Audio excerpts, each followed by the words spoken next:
요즘 사람들이 성탄절 되면 성탄절 같지 않다고들 말씀하십니다. 왜 그럴까요? C.S. 루이스라고 하는 그 나니아 연대기 크로니클스 오브 나니아라고 하는 책을 보면 그 영화로도 만들어졌습니다. 거기 보면 나니아라고 하는 세상이 화이트 위치가 지배를 하는 세상입니다. 그 세상에는 겨울은 겨울인데 성탄절이 없습니다. 그걸 보면 성탄절이라고 하는 것은 누가 지배를 하고 있는 누가 사람들의 마음을 지배하고 있는 영적인 문제랍니다. 사람들의 마음에 그리스도가 계실 때, 그래서 예수 그리스도의 오심을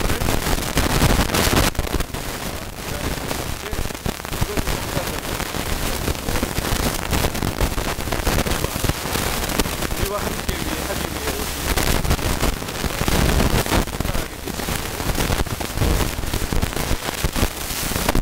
성탄절다운 성탄절이 되시길 예수님 이름으로 축원합니다. 예, 그런 점에서 저는 지난 금요일에 이어서 The Spirit of Christmas라는 제목으로 말씀을 나누고 있는데요. 이 말씀의 요지는 뭐냐면 오늘날 성탄절이 이벤트 아니면 할인 행사 아니면 뭐 성탄절에는 어떤 색깔의 옷을 입어야 하는지 구세군 자선 낭비에 헌금은 했는지 아니면 성탄절 분위기는 어떠한지 선물은 어떤 선물을 주고받았는지 자원봉사는 했는지 등등 어쩌면 성탄절에 사람들이 만들어낸 문화라고 하는 껍질들이 너무 많이 성탄절에 이렇게 덮여져 있는 것 같아요. 그래서 성탄절의 본질이나 성탄절의 핵심이 자꾸 사람들의 마음에서 좀 멀어지는 것 같습니다. 그래서 이 문화라고 하는 이 껍질들을 벗겨내고 나면 성탄절은 무엇이 남아있을까?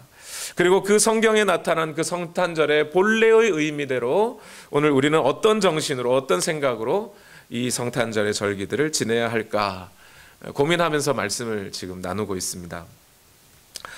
그 성탄절의 본래의 모습을 저는 이 마태복음 1장에서 찾고 있는데요. 특히 오늘 본문을 살펴보면 이 마태라고 하는 이 성경의 저자는 요셉이라고 하는 예수님의 아버지죠. 요셉이라고 하는 사람을 통해 예수 그리스도의 태어나심을 조명해 주고 있습니다. 우리 다 같이 마태복음 1장 18절과 19절 말씀을 먼저 읽어보겠습니다. 시작. 예수 그리스도의 태어나심은 이러하다. 그의 어머니 마리아가 요셉과 약혼하고 나서 같이 살기 전에 마리아가 성령으로 잉태한 사실이 드러났다. 마리아의 남편 요셉은 의로운 사람이라서 약혼자에게 부끄러움을 주지 않으려고 가만히 파혼하려 하였다. 여러분, 이 두 구절을 읽어보신 여러분의 생각이 어떠신가요? 사실 이 18절과 19절의 말씀은 의문투성입니다. 도대체 우리는 이 말씀을 어떻게 이해해야 하는 것인지 좀 어렵기도 합니다. 왜 그럴까요? 18절을 보시면 마리아가 요셉과 약혼했답니다. 근데 19절에 보니까 요셉을 마리아의 남편이라고 합니다. 약혼하면 요셉을 뭐라고 그래야 되죠? 피앙세라고 하든지, 그죠? 남편 될 사람 그래야 될 텐데 바로 남편 그러고 있어요. 뿐만 아니라 결혼을 했는데 약혼은 했는데 같이 살기 전에 이랬어요. 같이 안 살았다는 얘기죠. 그런데 마리아라는 여인이 임신을 해버렸어요. 분명히 요셉은 같이 잔 적이 없대요. 요즘은 생각해보면 뭐 가끔씩 TV나 또 문화, 요즘 한국이나 미국의 문화들을 살펴보면 뭐 결혼할 때 임신해서 결혼을 하는 경우도 많이 보게 됩니다. 요즘은 혼수라고도 하더라고요. 그런데 아이가 임신을 했는데 그 마리아를 부끄러움을 주지 않기 위해 파혼을 하려고 한다. 이 말도 사실 잘 와닿지 않아요.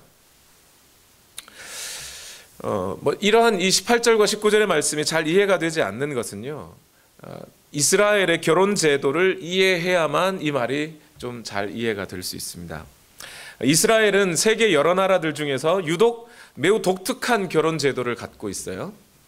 한국에서도 예전에는 약혼, 결혼하기 전에 약혼을 많이 했는데 한국에서는 약혼을 하면 법적으로 부부가 되는 것은 아닙니다. 미국도 마찬가지죠. 그래서 남편이라고 부르지 않고 또는 아내라고 부르지 않고 그냥 피앙세, 남편 될 사람, 아내 될 사람이라고 부르죠. 아직 부부가 아니라는 얘기죠. 그런데 이스라엘은 약혼을 하면 그때부터 이미 두 사람은 부부가 되는 겁니다. 법적으로 효력이 있어요. 그래서 남편과 아내라고 부르는 거예요. 결혼이 이렇게 시작되는 거죠. 신랑의 아버지가 신부의 집에 찾아가서, 물론 이제 신랑하고 아들을 데리고 가겠죠. 그리고 신부 아버지와 함께 계약을 맺습니다. 이제 두 사람을 결혼시켜서 우리 이제 같이 살도록 합시다. 이게 신랑의 아버지가 주관을 해요. 그러면 두 사람이 결혼하기로 약속을 하면 그때부터 법적으로 이미 부부입니다. 그런데 같이 살지는 않습니다. 그래서 이것을 약혼이라기보다는 한국말로 정혼했다라고 말하는 게 훨씬 더 맞는 것 같아요. 그런데 두 사람이 약혼 또는 정혼을 했지만 같이 살지는 않아요. 한 1년 정도 기간 동안에 신부는 자기 집에서 혼수를 준비하고요. 신랑은 같이 살 집을 준비합니다. 그런 다음에 1년여 정도 시간이 끝난 무렵 신랑이 신부 집에 찾아가서 이제 잔치를 벌여요. 그리고 신부를 데리고 신혼집으로 들어갑니다. 그러면 결혼이 터미네이트 되는 거예요. 그러니까 결혼을 거의 1년 동안 하고 있는 거예요. 결혼식이라고 하는 것이. 그런데 이 이스라엘의 결혼식이 예수님의 초림과 재림을 보여주는 좋은 그림이 되죠. 그래서 예수님이 처음 오셨을 때 그리고 그 사이를 살고 있는 교회를 향하여 예수님의 신부다라고 표현하고 예수님이 다시 오실 때 신랑이 오시면 잔치 벌인다 뭐 이런 이야기들이 성경에 많이 그렇게 있는 겁니다. 그런데 어쨌든 이스라엘의 결혼식을 가만히 이렇게 생각해 놓고 나니까 요셉의 입장에서 매우 심각한 상황이 벌어집니다. 이스라엘 사람들은 13살이 넘으면 결혼할 수 있었어요. 그래서 유추해 보건대 아마 이 무렵 마리아의 나이는 15, 요셉의 나이는 16이나 17 정도 됐을 걸로 보입니다. 우리 유스 아이들하고 나이가 비슷한 때죠. 요셉과 마리아가. 그런데 요셉의 입장에서 한번 생각해 보십시오. 약혼을 했단 말이에요. 아직 같이 잔 것은 없어요. 1년 동안 그렇게 자면 안 돼요. 그런데 벌써 아내인 마리아가 배가 불러오기 시작했다는 이야기를 들어요. 같이 살지는 않았으니까 가서 본 적은 없죠. 그런데 어떻게 소문을 들었든지 그렇게 이미 이 아내의 배가 불러온다는 소식을 들은 거예요. 그런데 요셉은 여기 성경에 보니까 의로운 사람이기에 이렇게 돼 있어요. 의로운 사람이라서, 의인이라서 이렇게 돼 있는데요. 여기서 요셉이 의인이라고 하는 표현은 무슨 뜻이냐면 하나님의 율법에 성실하게 순종하는 사람 이런 뜻이에요. 죄가 없다, 완전한 사람이다 이런 뜻이 아니라 하나님의 율법을 철저하게 그리고 신실하게 지켜가는 사람, 그런 뜻으로 의인이라고 그랬어요. 요셉은 의인이므로 그러면 요셉이 아닌 다른 어떤 사람은 의인이 아닌 사람도 있나요? 예, 있습니다. 그러니까 이스라엘 안에 바리새인들처럼 성경을 철저하게 문자적으로 지켜야 한다라고 말하는 사람도 있는가 하면 사두개인들처럼 부활도 믿지 않고 천사들도 믿지 않는 사람들도 있었어요. 그러니까 오늘날도 교회 같은 곳에 가면 그죠? 기독교인들 중에 어떤 사람은 매우 독실한 크리스찬이 있는가 하면 어떤 분들은 썬데이 크리스찬이 있죠.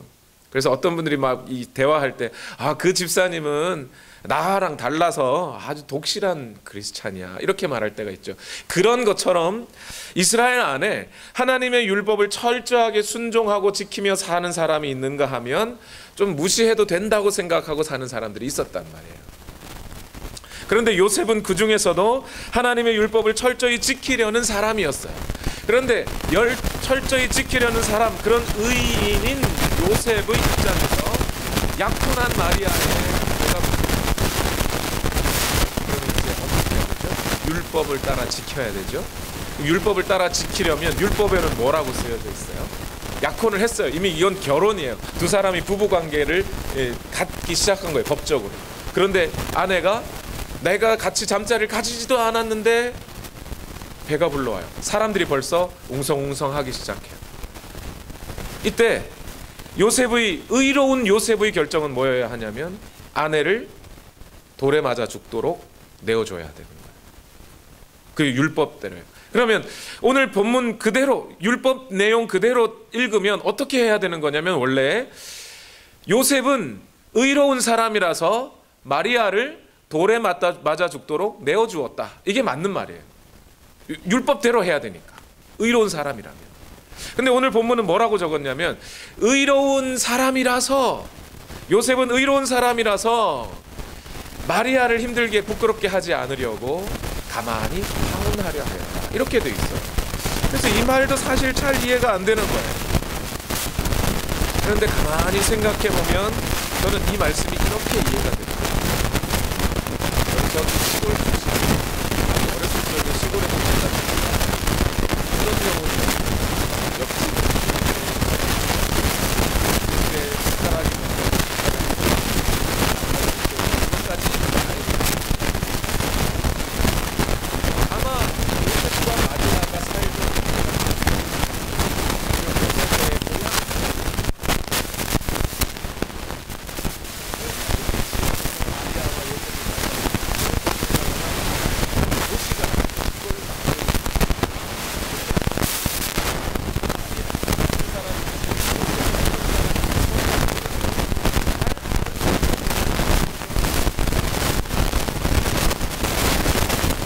결혼하기 전부터 마리아를 잘 알고 있었고, 그 마리아의 인품과 믿음에 대해서 익숙히 아는 상태예요. 그런데 마리아는 어떤 사람이었습니까? 누가복음에 보니까 하나님의 천사가 현몽에서 꿈에 나타나서 내가 이제 성령으로 잉태하게 될 것이라는 것을 알려주니까, 아, 저는 주의 계집종이오니 하면서 그렇게 하시라는 거예요.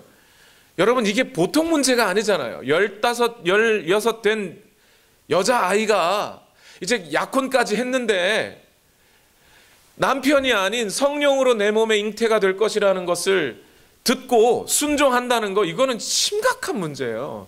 이게 엄청난 일이에요. 그런데 그것을 이렇게 믿고 순종으로 받아들일 수 있는 정도라면 마리아는 비록 나이가 어려도 그 믿음과 그 됨됨이가 보통 사람은 아니었을 거라는 거죠. 뿐만 아니라 마리아의 친척 엘리사벳이 찾아오죠. 나중에 엘리사벳의 남편 사가랴는 직업이 뭐였어요? 제사장이었어요. 그러니까 마리아는 제사장의 친척이에요. 그 정도 되는 사람 마리아라는 인품을 요셉은 이미 알고 결혼을 했단 말입니다. 그런데 결혼을 했는데 마리아의 배가 불러오는 거예요. 그럼 요셉은 마음이 어떨까요? 저 여자가 말이야 나랑 결혼하더니 나랑 다른 남자와 자가지고 저렇게 되었다 하는 어떤 미움이나 증오나 멸시나 이런 게 생기는 게 아니고, 내가 알던 사람은 저런 사람이 아닌데, 내가 마리아를 그렇게 본 적이 없는데 하면서 당황스러운 거예요. 이게 보통 문제가 아니다. 이게 심각하다. 행여 마리아가 다른 어떤 폭력적인 남성에게서 겁탈을 당한 건 아닐까? 그래서 배가 불러온 것 아닐까? 하는 그런 측은한 마음과 당황스러운 마음, 고민과 갈등이 요셉 안에 가득히 생기게 되는 거죠.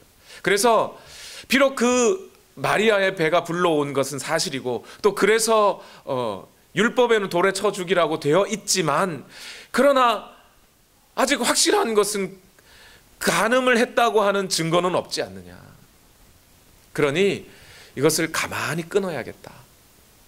가만히 끊는다는 것은 이미 두 사람이 결혼한 거 다 알고 있어요. 아는데 뭐 조용히 뭐 파혼한다는 게 말이 잘 안 돼요. 여기서 가만히 끊는다는 것은 법정에 넘기지 않고 개인적으로 이혼 증서를 써주어서 이혼할 수 있도록 해야겠다라고 요셉의 마음에 결단이 되게 된 거죠. 여러분,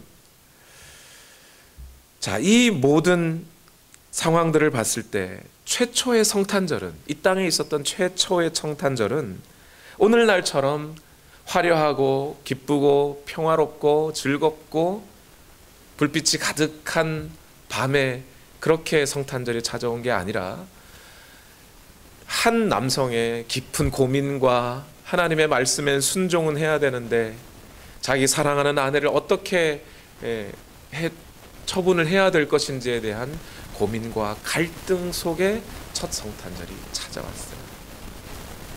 여러분, 그런데 이 모든 요셉의 고민과 갈등이 무엇으로부터 시작됐습니까? 만약 그 마리아의 잉태된 아내가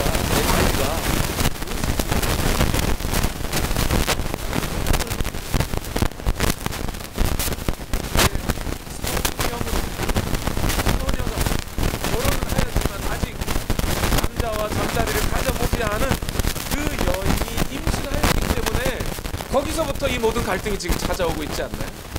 그런데 지금 마태는 그 요셉의 고민과 갈등을 고스란히 마태복음 1장에 딱 적어놓고 있다는 거예요.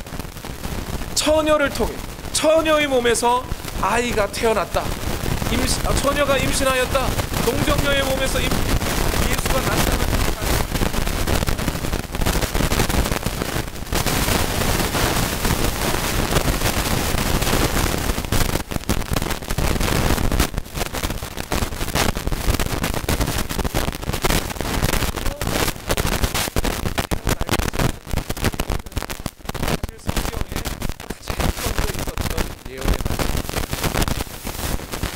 창세기, 그것도 구약성경에 제일 먼저 있었던 책, 그 중에서도 앞부분인 창세기 3장 15절 같이 한번 읽어보겠습니다.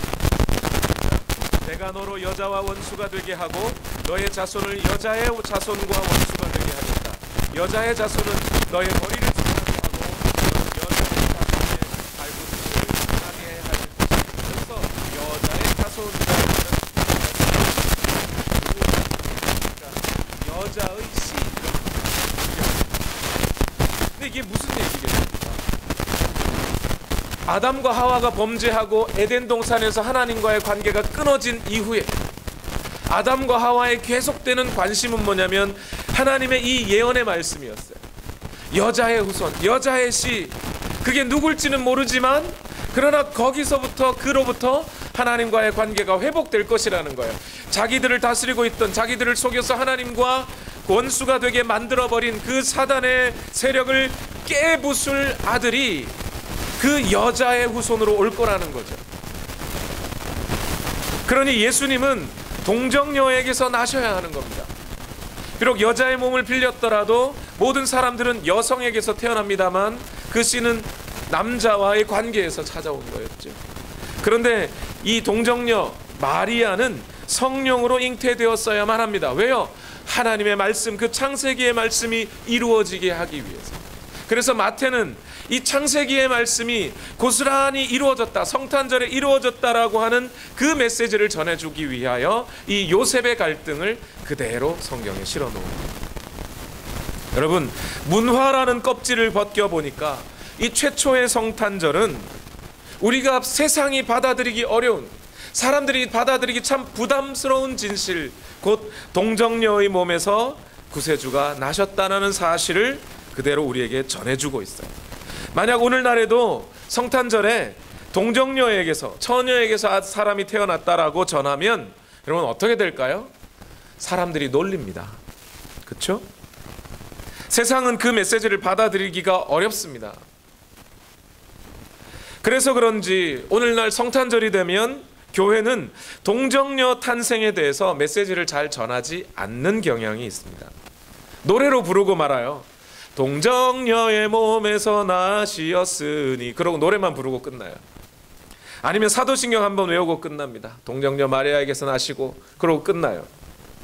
그러나 오늘 우리는 이 메시지를 충실하게 이 세상에 전해주어야 하는 거예요. 어떤 메시지예요? 바로 하나님께서 창세 때부터 인간의 역사가 시작할 바로 그 시점에서부터 우리 세상을 향하여 약속하셨던 그 구세주의 약속, 여자의 몸에서 태어날 것이라고 하셨던 그 구세주의 약속이 바로 오늘 이 성탄절에 이루어지고 있다는 것.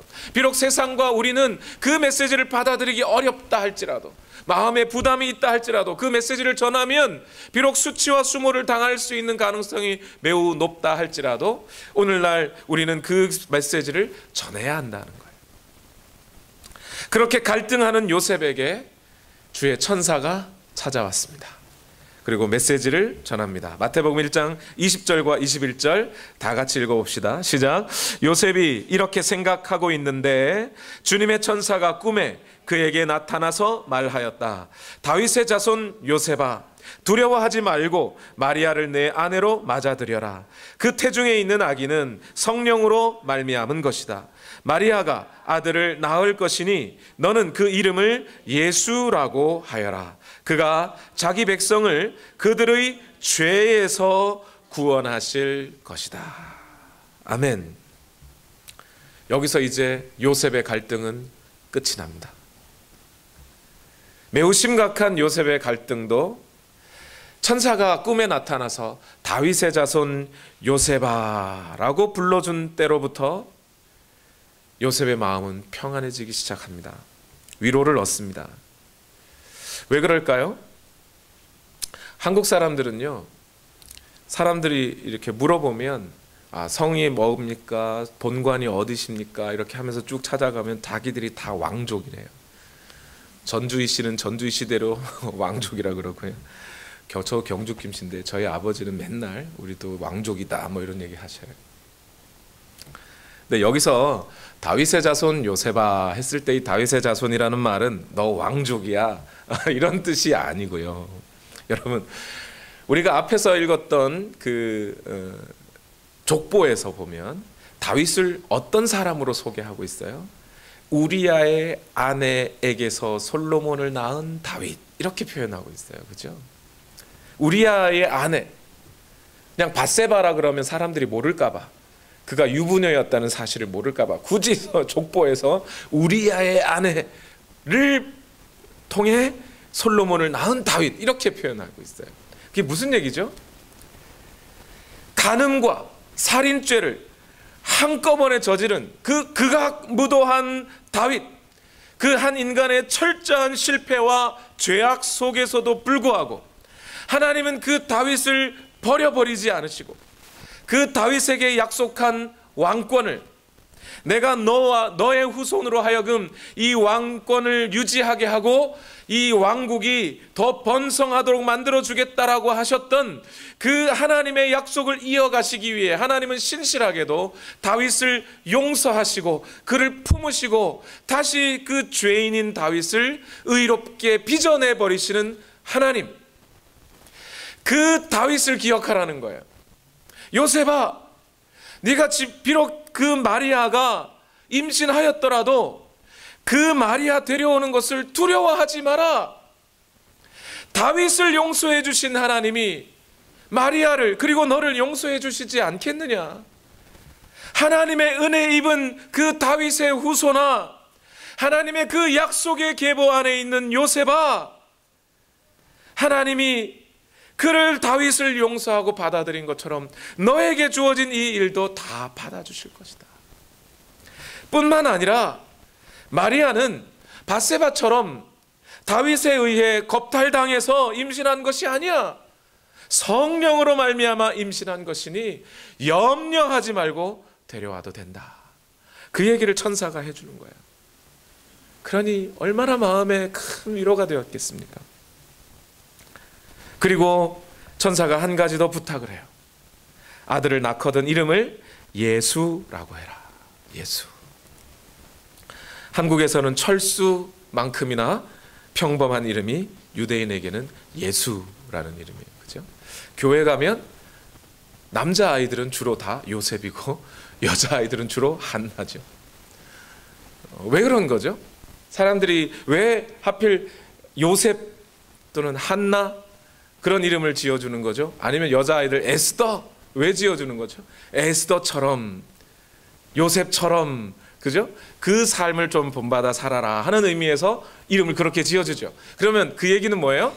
유대인들 가운데 예수라는 이름이 많다는 얘기는 유대인들이 그 아들에게, 보통 유대인들은 아버지가 아들에게 이름을 지어줍니다. 그 아버지가 아들에게 이름 지어줄 때 그 아들에게 너는 누구 닮아라?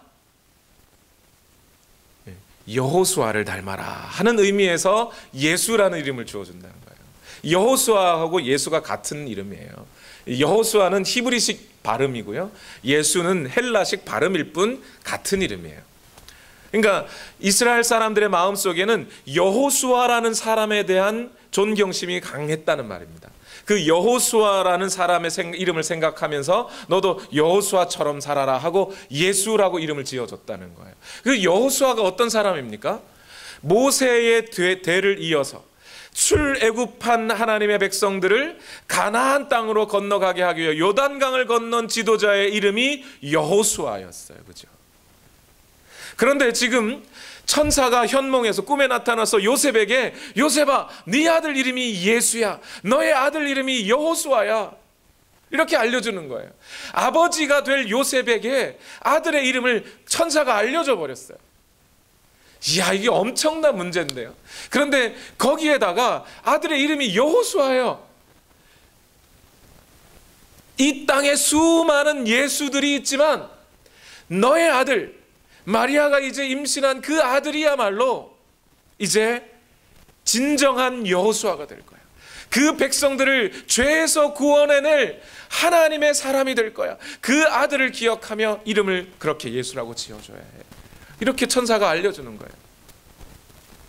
여러분, 이제 드디어 지금까지 이스라엘 백성들은 메시아라고 하는 분이 오시면 정치적인 메시아라고 생각했어요.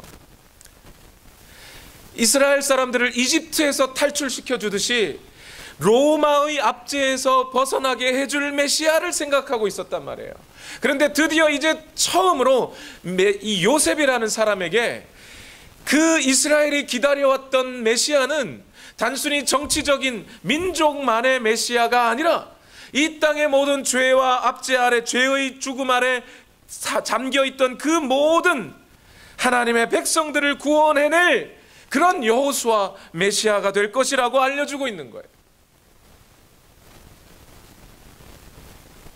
이 예수는 단지 이스라엘만의 구세주가 아니라 이 땅의 모든 민족의 백성들의 구주가 된다는 것이고, 결국 이스라엘이 그토록 바랐던 하나님과의 관계에 있어의 평화, 죄 아래에서 하나님과의 관계가 끊어져 버린 이스라엘, 그 이스라엘을 하나님 앞에서 죄에서 해방하여 하나님과의 평화의 관계로 회복시켜 줄 그 이가 바로 그 아이야 라고 천사가 가르쳐 주고 있는 거예요.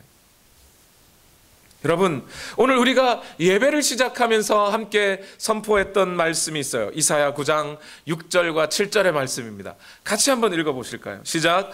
한 아기가 우리를 위해 태어났다. 우리가 한 아들을 모셨다. 그는 우리의 통치자가 될 것이다. 그의 이름은 놀라우신 조언자, 전능하신 하나님, 영존하시는 아버지, 평화의 왕이라고 불릴 것이다. 그의 왕권은 점점 더 커지고 나라의 평화도 끝없이 이어질 것이다. 그러면서 예수라고 지으라는 거예요. 이게 무슨 말이에요, 여러분? 그 아들이 평화의 왕으로 올 거야. 그가 가지고 올 평화는 이 세상이 주는 평화와 같지 않다는 거예요.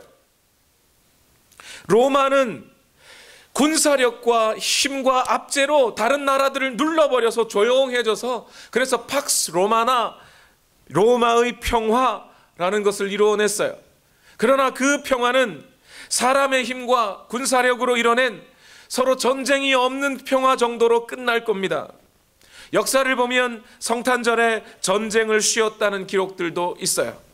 하지만 바로 그 성탄절이 지난 다음에 다시 전쟁을 치렀어야 했습니다. 그러나 이 모든 인간됨의 문화의 껍질을 다 벗겨내고 보니 이 성탄절은 바로 근본적인 평화, 곧 하나님과의 관계에서 오는 평화를 이야기하고 있는 거예요.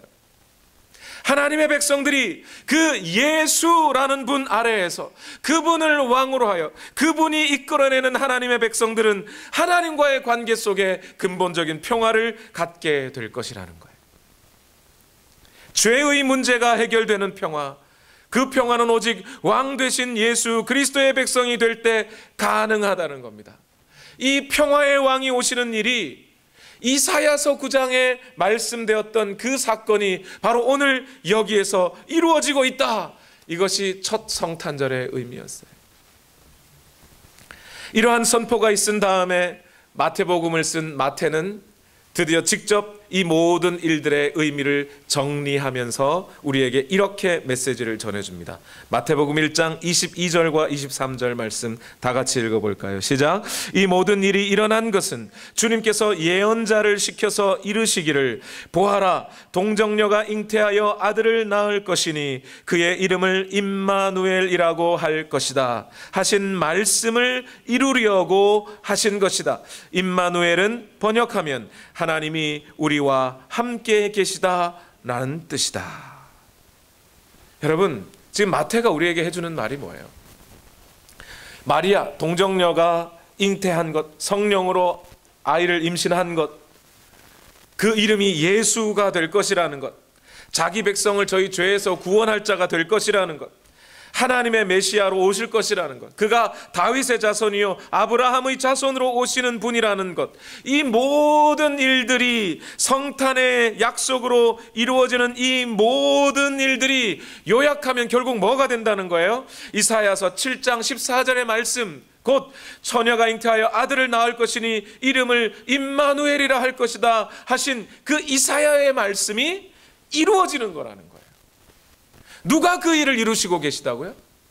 하나님이 성실하게 그 하나님의 열심히 이 모든 일들을 이루어내고 계시다는 거예요.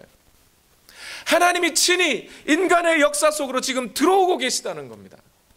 창세 때부터 예언되었던 그 말씀이 끈질기게 세상 하나님이 약속하셨던 하나님의 사람들이 비록 죄와 죽음 가운데 멸망해가고 하나님을 배신하여 떠나고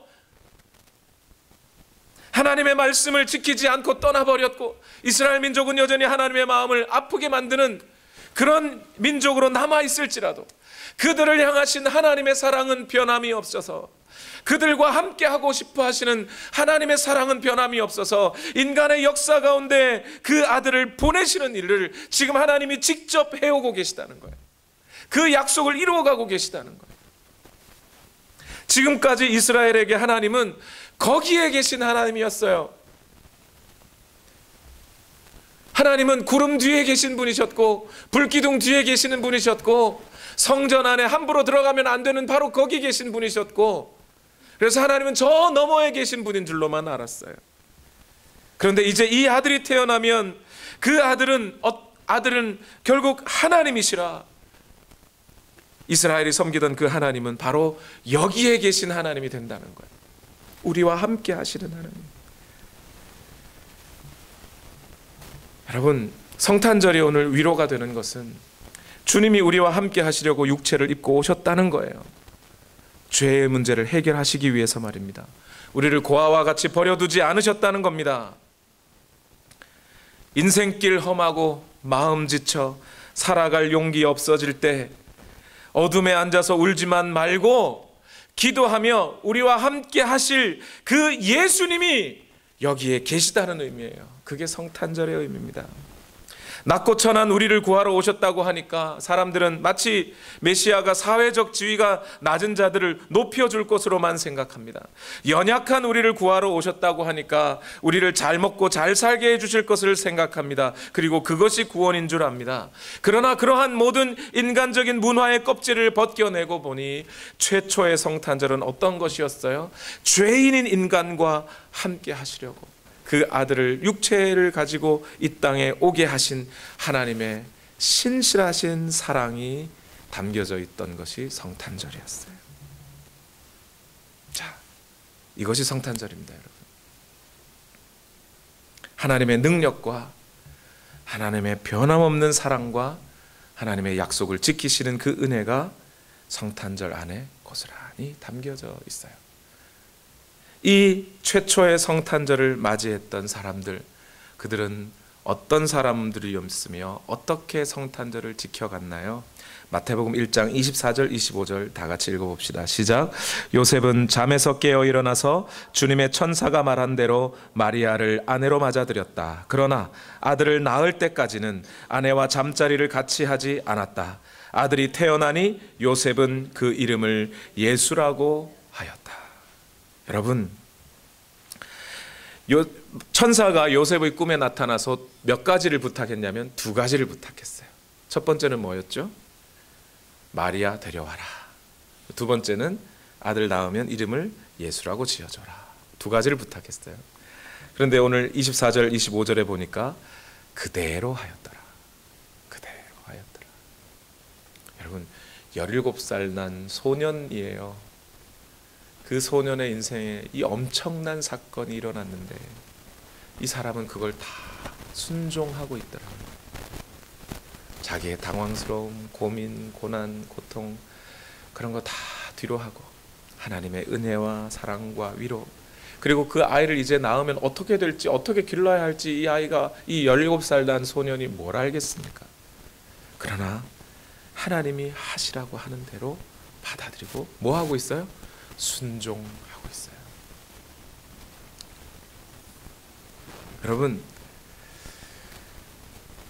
요셉의 이 태도, 여기 보면 좀 유독 하나 강조해서 적고 있는 것이 있는데 25절에 보니까 아들을 낳을 때까지 아내와 잠자리를 하지 않았다. 이건 이 천사의 부탁이 아니었죠. 그런데 요셉은 이걸 지켜내고 있어요. 왜요? 그것이 이스라엘의 전통이고 율례고 법도니까. 결혼이 터미네이트 되기 전까지 잠자리를 가지면 안 되니까. 뿐만 아니라 이제 마리아가 성령으로 잉태되었다는 것을 알기 때문에 그 거룩성을 유지해 주어야 하기에 요셉은 잠자리를 같이 하지 않았다고 했어요. 여러분, 요셉의 이 태도는 가장 대조되는 사람 한 사람이 나옵니다. 성경에. 요셉과 전혀 정반대되는 태도를 가졌던 사람 누군가요? 아브라함이죠. 아브라함에게도 분명히 약속이 있었어요. 하나님. 그런데 아브라함은 하나님께서 그 약속을 이루어 가실 것이라는 것을 처음에 믿지 못했죠. 받아들이지 못했어요. 그래서 결국 아내가 아닌 몸종인 하갈에게서 이스마엘을 낳았어요. 그러나 요셉은 그렇지 않아요. 말씀대로 순종하고 거기에 오버해서 자기가 무엇인가를 하려고 하지 않았어요. 하나님께서 하나님 뜻대로 이루어 가실 것이다. 나는 그저 하나님의 말씀이 이루어지고 인도되기를 순종하고 따를 뿐이라는 거죠. 여기서 우리는 매우 중요한 교훈 한 가지를 발견해야 합니다. 이 땅에서 첫 성탄절을 맞이한 사람들, 마리아 의로운 사람이고 요셉 의로운 사람이었어요. 누가복음에 등장하고 있는 사가랴 또 선지자들 다 성경에 보면 의인이었다라고 표현을 하고 있어요. 무슨 말씀이에요? 그 사람들이 죄가 없다는 말이 아니에요. 사가랴도 천사의 말씀을 처음에 제대로 받아들이지 못해서 벙어리가 되기도 했잖아요. 그 사람들이 완벽하다는 뜻이 아니에요. 무슨 의미인가요? 그러나 그 사람들은 하나님의 율법의 말씀에 집중하면서 그 말씀대로 이루어지고 그 말씀이 떨어지는 순간, 이루어지는 순간 그 말씀대로 순종하기로 준비되어 있는 사람들이라는 거예요. 하나님께서는 이 준비된 사람들을 쓰시더라는 겁니다. 물론 불순종과 죄의 마음을 가진 사람들도 때로 하나님께서 그들을 들어 의인으로 바꾸어 쓰실 때가 있습니다. 그러나 하나님의 일을 위해, 하나님의 사역들이 펼쳐져 가기 위해 하나님은 항상 순종하기로 준비되어 있는 사람들을, 그들을 통하여 일하고 계시더라는 거죠. 나이와 성별과 상관없이 말이에요. 물론 여기에서 요셉과 마리아가 너무 강조되면 안 되겠죠. 마태가 일관되게 오늘 전하고 있는 메시지는 구약에 하나님이 약속한 대로 그 아들 예수 그리스도께서 오셨다는 거예요.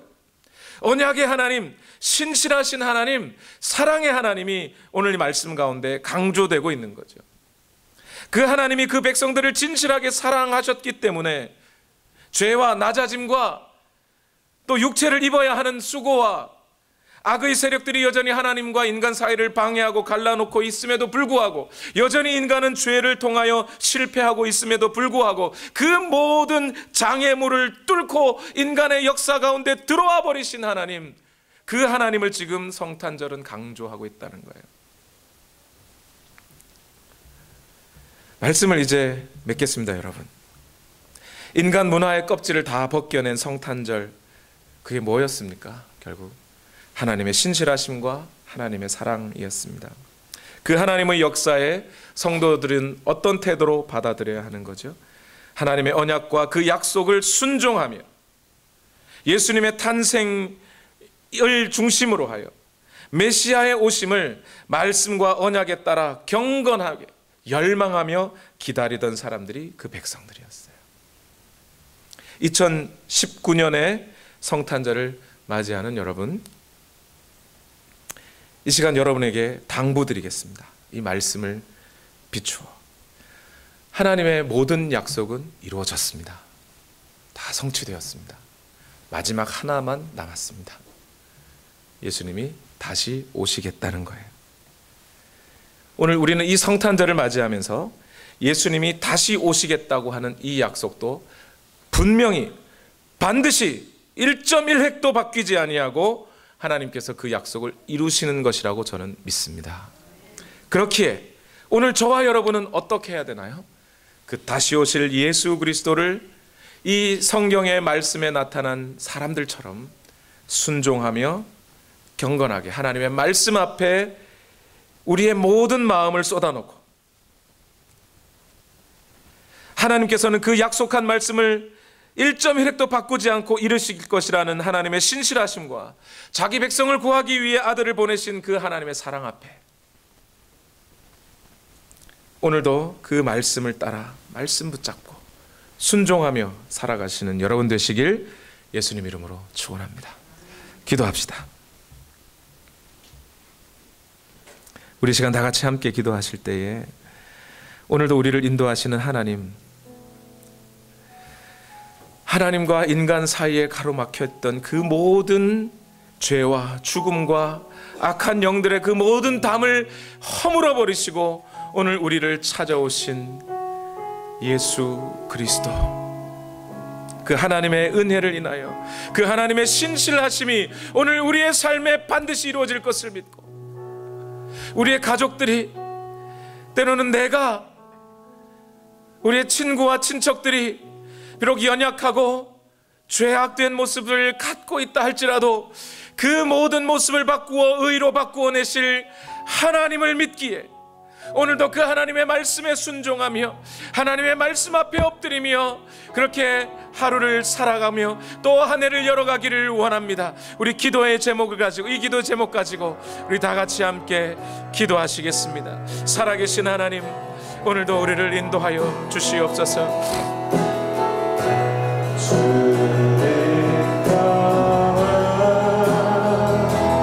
막힌 담을 모두 허셨네.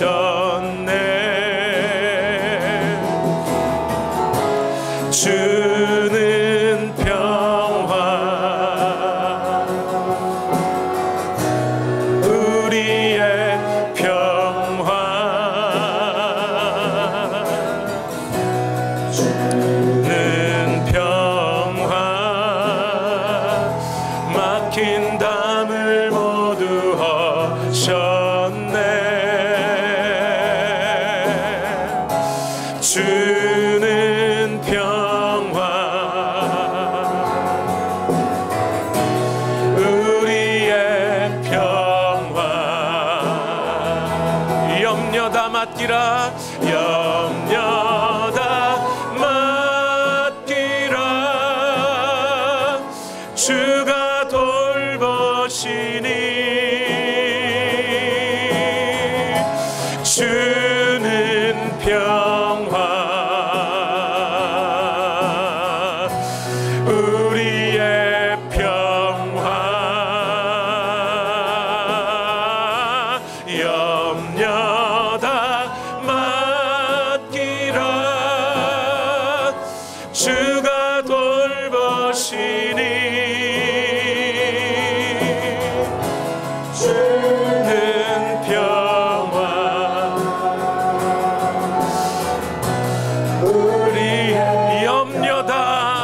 맡기라.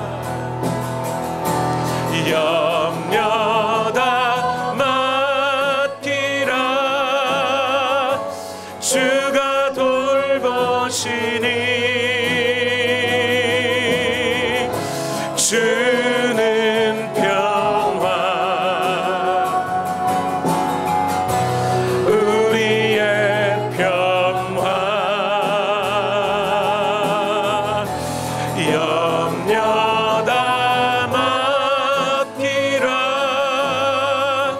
주가 돌보시니 주는 평화.